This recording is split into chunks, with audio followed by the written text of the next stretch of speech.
Hi everyone, welcome to Judging 101. I'm Anne Chapman, And I'm Allen Chapman. and today we'll be discussing developing your identity as an adjudicator. And that's a big topic. And I have to give you a quick background. I taught music in southeast Iowa for about 45 years and always in kind of middle school and small schools, never taught in a really large school. And I would characterize me and my students as kind of overachievers. And in the days that I started, first contest I ever went to was in 1976, so that kind of dates me. And it was a swing choir then, friends. And I just fell in love with it, and I've been doing it ever since. And I'm his daughter, and I'm a graduate of Baylor University, where I studied elementary education, and I thought I'd be teaching kindergarten forever. But lo and behold, I started choreographing on the side a little bit, and this is what people don't know. He wasn't my first employer. It was actually Steve Wooden. So I owe everything to Steve, because when I was living in the Des Moines area, he called and said, "Hey, I need a choreographer. Would you do this?" And I said, "Well, I really don't do much of that, Steve. I've done a little bit." And his group started succeeding, and I started getting phone calls after that. So I owe everything to Steve. So even though I grew up in a musical family with both of my parents being choir directors, it's all because of Steve Wooden. And you have to understand that my first love has always been choir and the choral experience for students. And we spent a lot of time performing at ACDA and MENC regional and national conventions. And the show choir part of it just gradually became integrated, because I thought that show choir and concert choir really played well off of one another. My concert choirs performed better because they knew how to perform and use the visual expressive element, and my show choirs performed better because they had actually learned the skill of singing in choir. So I thought they were both great, and I love both of them and have kind of spent my whole life working in both arenas. And the first judging job I ever had, I'm almost certain, was at Bishop Luers in the early 80s. And you have to understand, those days, it was a very formal situation, and we were judging on a sheet of paper. There were probably only about 3 or 4 or 5 categories on that sheet, and there was no communication between judges and teachers and performers at that time. It was, you were the judge, they were the performers. We're going to come up with an outcome, and that was it. And in the evening, we had to bring our tuxes, and the women on the panel had to bring their gowns, because it was a formal occasion. And how things have changed. So true. One of the things that they asked me to chat about was, what is my role as an adjudicator? And I spent a lot of time as an actual scoring judge, but also a fair amount of time as a critique judge, even in my advanced years. And I think the most important thing is, for me, if I'm judging the sheet, if I'm just judging the score instrument, I try my best to make the instrument do the work. I try to listen and to see the performance, and then let the instrument that I'm using do the dictating, and try to keep my opinion out of it, and that works out really well for me. And judge that particular day, not on reputation, or if you know the director or know the choreographer, judge what you see that particular day. And then, harkening back to what I said earlier, I think in today's world, my job is not just to judge you. My job is to encourage you, to, if I can, inspire you a bit, and to propel you on, and not just simply give you a score, and that's it. And I think that's a great change. I think it's an absolutely great change that has happened. I also try my best to behave like a judge. And I don't want, even though some of the people that I may be evaluating that day are dear friends, I try to keep a friendly distance for that day, because I think it's important. It helps me do my job better, and it'll just make me more effective if I keep that kind of respectful distance. And then likewise, and this is thanks to Marty DeMott, I work best if there's not table talk, if people are not quizzing one another about how they scored an ensemble, if they really let their own experience, their own feelings and criteria do the work, and not be influenced by the other people on the panel. I think that's why we're hired, is to bring our expertise, our set of benchmarks to the table, and then stick with them. And then I don't want to be snooty about it necessarily, but I think that it's good to behave as a judge that day, and to really take it seriously, because those youngsters and those teachers have spent hours and hours and weeks and months preparing this, and I owe it to them to give them my absolute best attention on that day. Absolutely. For me, I always try to be really positive and fun and be my authentic self, because that's just who I am. I know everybody who says they listen to my recordings and they're like, Anne, I can see you talking, and they always say that I'm such a hand talker, and I'm really trying to not do it right now, but they say they love watching me judge because they can see me doing it, and that they can see me dancing with the kids on stage, and it's because I'm like, oh, stretch your arms more, and it's just because I want to give them energy, and I'm cheering for them as they're performing, and that's just who I am, and I'm excited for every group that's up there all day long. Another thing that I really try to do is give feedback that can be addressed almost immediately, either at the next rehearsal or within the next week. And it's those little nitpicky things. I try to say, okay, at your next rehearsal, let's go for those things like the transitions or the diction or a costume change, those problematic things that can be fixed, instead of, I want you to get a new song. That's impossible. Do the things that can be addressed and that are attainable for the teachers and the performers.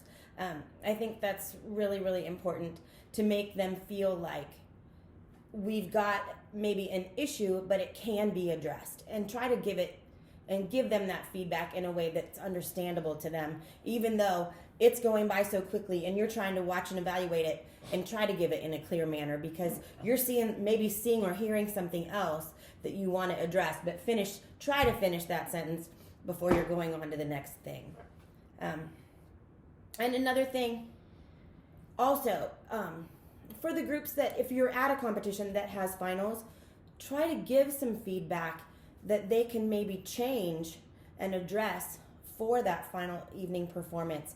Because I know as a judge, I love it if I'm like, hey, they listened to me. They listened to my tape and they made that change. I always am rewarding them if they've taken that time and made that quick adjustment, because I think that's really, really cool and important, because I'm like, they listened to me, instead of, what did that crazy lady say? We don't care, and they threw my tape away. So I think that's really cool. So. And for the groups that, tagging to what she's saying, for the groups that have a daytime performance round and then an evening finals round, it's a great learning experience for youngsters to become flexible and to be willing to make some adjustments, because that's kind of what life is all about. And if they can learn how to do that in short order, I think that's a great educational learning experience for them. And then harkening back to what I I try to do, whether I'm doing tape comments or written comments or whether I am the critique person, I always remember a James Jordan quote, and the quote is, "Atmosphere is created and nourished by the spirit we bring into the room." And so as I'm writing my comments, or as I'm speaking into the tape recorder, or as I'm meeting the youngsters in a room, I always try to remember that whatever happens in those moments is because of me and the atmosphere and the spirit that I'm bringing to it. And I try my best to leave, whether I'm tired, whether I'm frustrated, whether, whatever's going on in my world, I try to leave that aside and then give them the best version of myself that I possibly can, the most helpful version of myself, because harking back to being your authentic self, I think that's it in a nutshell, and we are so important to create that whole atmosphere for the day. And especially in the critique setting, because you don't know what those kids have encountered. If it's the best group of the day or the worst group of the day, you have to make them feel like they've had a great performance and give them a great critique experience. I find so often that I walk in a room, and if those kids know that they weren't the greatest, they're sitting in their chairs like this, and it breaks my heart. And so I am going to build them up and make sure that they have a great educational experience with me, and take them from whatever place they are in their year, in their performance capabilities, and we're going to learn something that day, and we're going to build them up and make them feel great. And even those great groups, if they know maybe it wasn't their best day, we're going to work something out, and we're going to talk about it. How can we fix this? And build them up so they leave the room feeling, okay, I'm okay with this, and make them feel really, really good, just because they deserve it. And especially right now, these kids are a mess. They've been through so much. They have to leave that room feeling good. And sometimes I walk in, and it's amazing kids, and they're hysterical, and they're crying. Girls have their fake eyelashes all over the place because they've been sobbing. I'm like, what's going on? And it's because they just got chewed by their teacher. And I don't know this, but you have to go in and build them up because of what they've just encountered. So always, always just feed their little hearts, because they all deserve it, no matter what kind of performance or what kind of experience they just had. And regardless, on your tape or anything, in your critique, it's not just a time to nitpick. No. You got deducted for this. Points off, points off, points off. Give compliments to those children. They have worked so hard. Show choir is all about the blood, sweat, and tears before that performance. Give them compliments for their hard work. They deserve that positive reinforcement. And harkening on to what she says, in today's world and into the times that we're living through right now, I just think that we all owe our youngsters and our teachers. Yes, bless them too.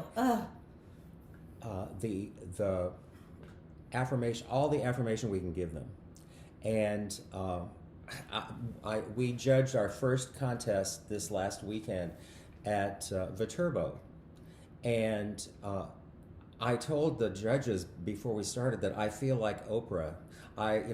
You are going to win, and you are going to win, and you are going to win. They all deserve it. Just because they have, in this time that we're living in, been able to create a performance and bring it to the stage and perform it for us.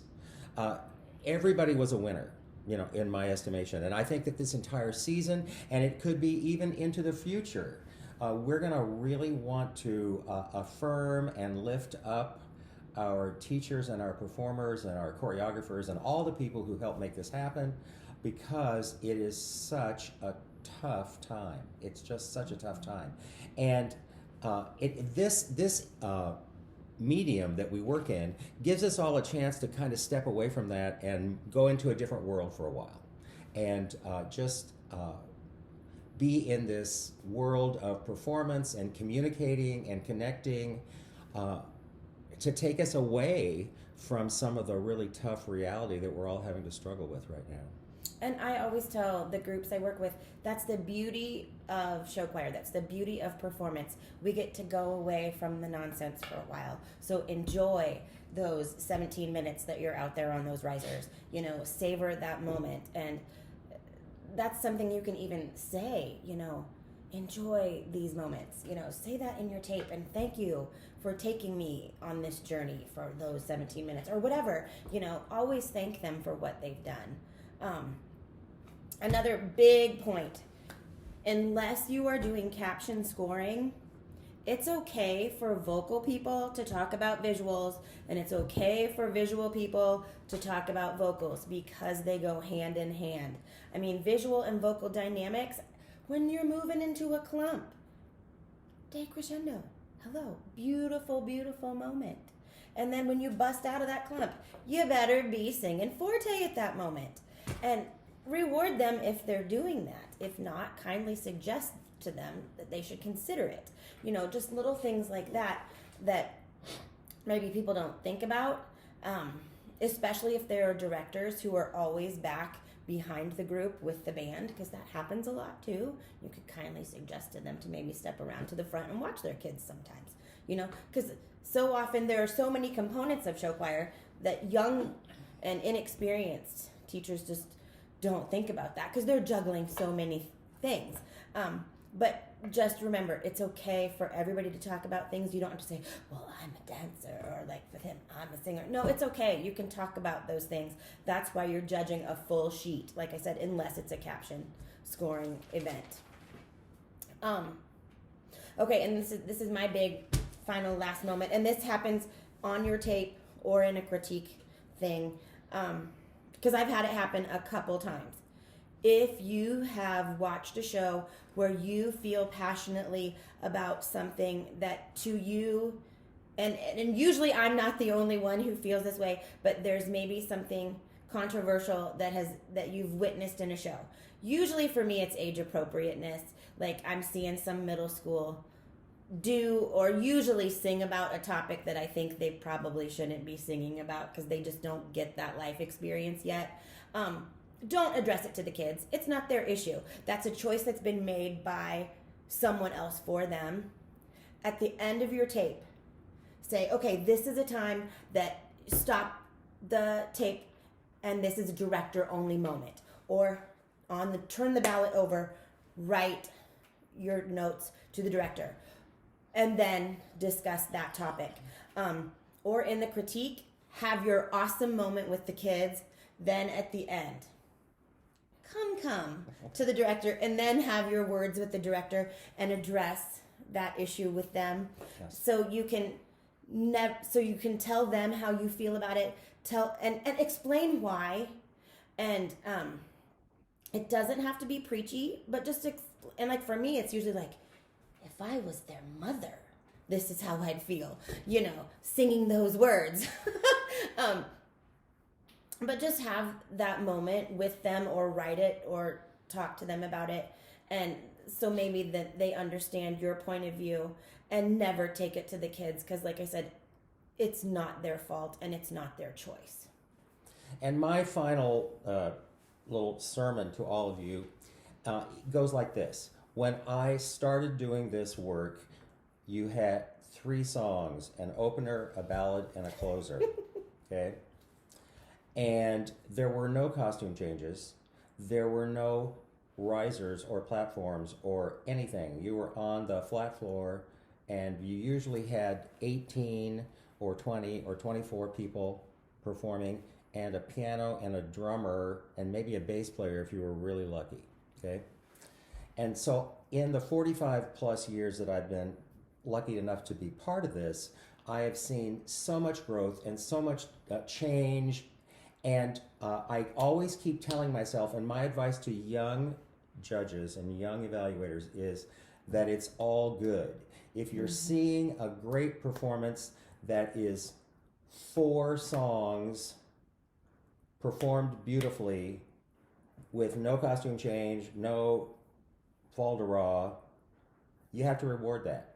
Likewise, if you know, and if you're seeing a story show and it's done beautifully, great. If you're seeing 5 costume changes or whatever, judge it all, and don't, just because you have a favorite way of doing things, don't let that impact your day as a judge and as an evaluator. Because good is good. And I'm assuming there's nothing on the score sheet that asks you about any of that. Keep evaluating that score sheet just as it's written. Right. Because I bet it doesn't ask you how you feel about it. Right. Just keep looking at those numbers. And just be yourself all the time, because kids can see right through a fake. Always, always, always. And just keep enjoying what you're doing. And I'm just so glad that there are people out there sharing this video series. And Damon, thank you Hats for off doing to Damon. this. Hats this off is to so Damon. awesome, because I should have said, in part of my educational background, it was by following him. I was so lucky to have parents who did this, because I got to go to competitions. I got to go with him when he would go clinic, or he would, go to these things. And as a little kid, I would go watch many of these people making the videos, and I would see their brilliance. So thank you to you people for doing what you did and inspiring me as a kid. And so thank you to you. Yes. And I have to tell you that we're at Anne's house in Anne's kitchen right now, and this tree will be here until Easter. Or at least till the end of the show choir season. Trees don't come down at my house until show choir is over. It's been a pleasure to talk to all of you. Best wishes this season, and I got to end by saying that atmosphere is created and nourished by the spirit we bring into the room. Amen. Stay happy and healthy, friends.